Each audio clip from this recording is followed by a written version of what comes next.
I want to take you guys on a journey, okay? Imagine that you're trying to code collision detection for a game like StarCraft or an RTS, a game where a bunch of little units move around on the ground and you have to make them move around and stuff. Now, there are a lot of overlapping programs and algorithms and codes that you use to dictate the movement of a unit after you give them an instruction. So if I control this little black box over here, right, and I then click over here in the top right, there's like a lot of stuff that goes into how he gets over there, okay? But one of the things is collision detection, all right? How do you keep units from just like blending into each other? So let's say my guy wants to take a movement towards this place, right? Like he wants to go over here. And this red thing is like an obstacle, maybe a building, something like that, okay?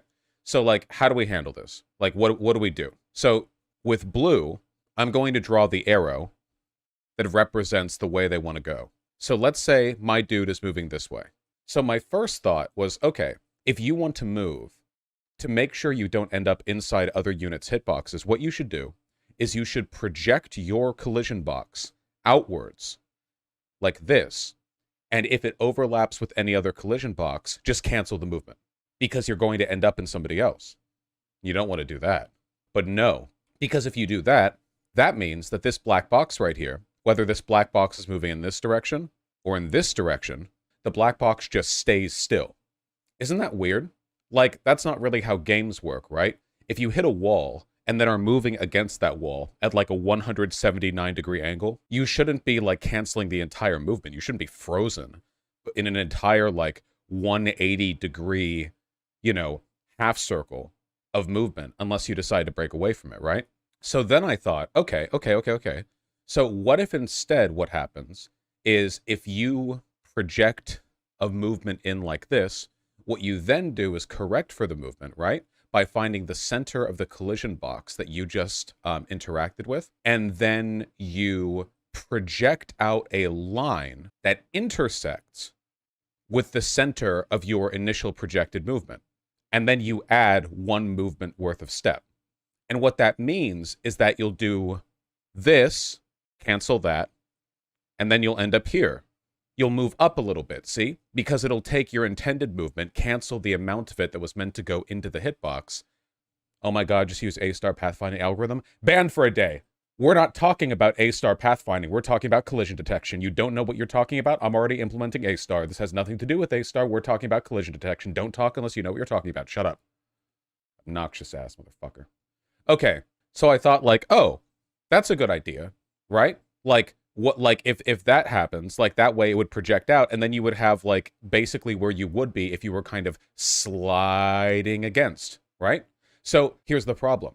What happens if you're hitting multiple collision boxes at once? Like, what if rather than this being one gigantic thing, it's actually two rectangular units that you're hitting at once? And when you enter with the step, you intersect with two collision boxes. Well, if that happens, then you're getting contradictory information from the center of these two collision boxes, and it pushes you in the wrong direction. As far as I could tell, there's no way to fix that without, like, more complicated math than I can do. Then, what happens? You can average the centers, but it doesn't work if they're different distances from the unit. Vaush use edge, not center. Doesn't always work. You can't get the edge data from the projection system that you're using. It's a single collision box. You can't check edge with a collision box unless you're willing to do a ray trace from the outwards, which is also something I tested. Yes, you can. Please trust me. I've looked into this, okay? I have a solution. Guys, stop. There are problems with it, okay? You don't want to, like, do raycast to, like, multi-thread fucking GTX triple 360 backflip your way across every... Okay? There's a better answer, all right? Okay? So whenever you're making a movement, the movement that you make can be represented directionally by a normalized vector 2. So moving straight to the right would be 1, 0, because 100% of your movement is going in the positive x-axis, this is x, and none of it is going in the y.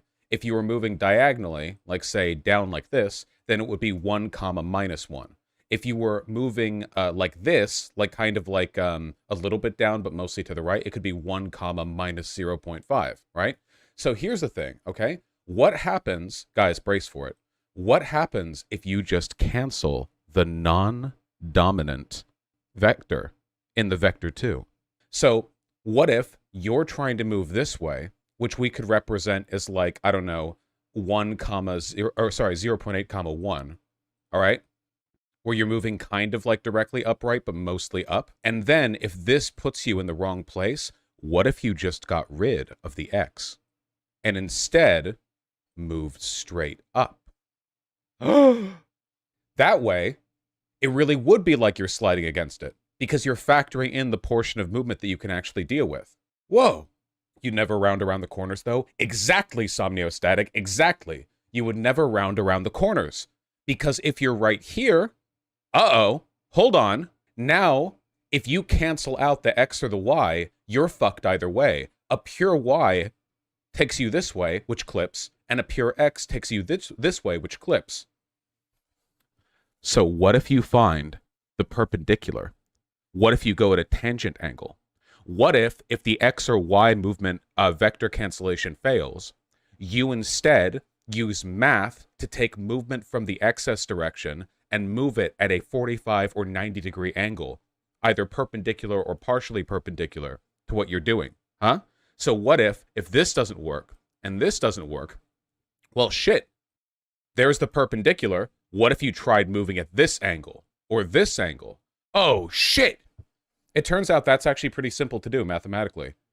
I haven't implemented this, but I'm positive this is the solution. The only way this would ever not work is if you had concave hitboxes for stuff you're running into, but I won't. And that's been my journey. There's an edge case where if you move mostly into the object, you just don't move, right? Wouldn't you want to move slow in that case? You do. Think about it. If you're right here and you move like this, mostly to the right, but not up, and then you cancel the rightward movement, the arrow's only going to go up this far, right?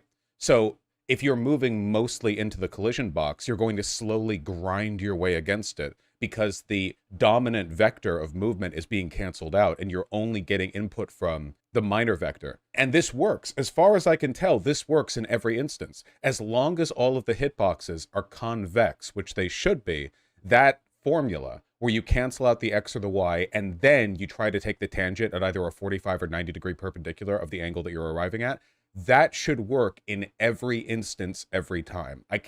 Maybe there's a situation where you get so boxed in that your code gets confused because you're like bouncing between a bunch of different things. But if that's the case, you can have a check where if like you're trying this for the 50th time, just stop. That's easy enough, right? I'm very proud of myself.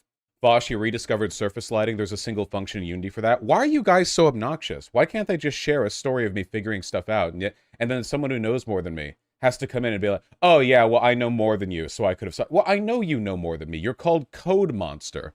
Also, what is surface sliding? What are you referring to? There's no function called surface sliding. Hi, guys. Today what, is this like 3D shit? This is a 2D game. I have object avoidance, Krillex Rex. I'm just talking about situations where you hit into them anyway. It's not called surface sliding, but it's a typical function in game engines. What is the function called in Unity? I'm aware of the fact that it's a typical function, but that's normally if you're using physics-based movement. If you're using non-physics-based movement, if you're not moving stuff around with like additive force or whatever. Okay, nobody's answering. All right, well, at least some of you are proud. I think Unity is always 3D technically. Yeah, but there's a difference between movement that's based on a physics system and movement that's based on just like absolute code, right? And I'm doing the absolute code bit, because the idea of doing like an RTS where everyone's bouncing around, fuck that. This is what they're talking about, rigid body 2D slide. Slide the rigid body 2D using the specified velocity integrated over delta time, the configuration specified by slide movement. What configuration? The configuration that controls how rigid body 2D slide. Okay. Yep. This is physics-based. I've got you. I've got your asses. This is physics-based. This isn't hard coding. This is relying on the Unity physics engine to do the math for you. This isn't how RTS games are made. Well, I guess nowadays they are, yeah, like StarCraft and shit. That's all physics or whatever. But I'm basing this off of how StarCraft 1 was made. That's the fucking source of inspiration I'm going for. They didn't have goddamn physics in StarCraft 1. You can use character... I hate character controller. I don't believe in it. This does look complicated, though. StarCraft wasn't what it was due to a lack of physics.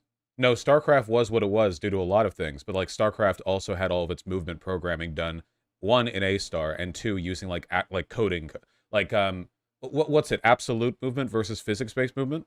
There's a difference.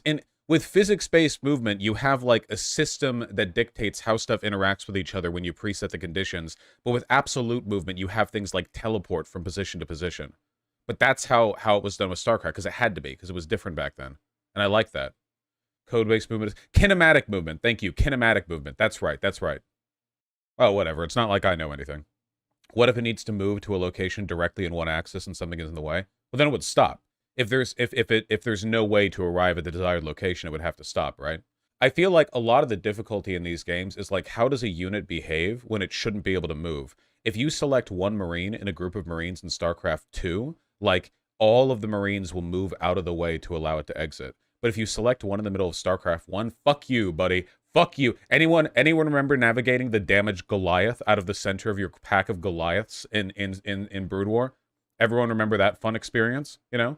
I'm thinking what I can do, rather than having, like, units move out of the way, is to have a kind of push system, like a fake physics system, where I have units have mass, and then whenever two hitboxes, or whenever two colliders come into contact, their mass determines the proportion of how pushed back they get, and that way units can kind of shuffle and slide along each other. Like, nobody would have, like, infinite mass and just sit there on hold position. So now use a physics system? No, that's not a physics system. That's just implementing a variable that I could use to get a proportion of how much movement should be done on either side. If both units have the same mass, then both units will be pushed in the same direction at the same speed. If one is 5 times the mass, then, like, it would be an 80-20 thing. And that, or, well, no, that'd be 4 times the mass. 80-20 would be 4 times the mass, I guess. Yeah, and maybe if the mass is like 10 times higher, then it just wouldn't move at all? Vaush, I'm confused. What are we talking about? Nothing. Just a dream. I guess, like, the ideal would be after you calculate, like, the collision detection and stuff, you could have it so that, like, if this dude's 10 times the mass of this dude, and you move directly in like that, your movement gets canceled because you move directly into the wall, but then, like, this guy gets moved backwards by 1/10 the distance of your movement step or something, you know? So you move forward this far, it gets canceled, and it moves back this far. And maybe mass could increase if you have hold position on, because, like, you're standing your ground. Oh, that could be cool. Like, actually trying to navigate the mass, but, like, you know, I don't know. That could be cool. Okay, never mind. We need to move on.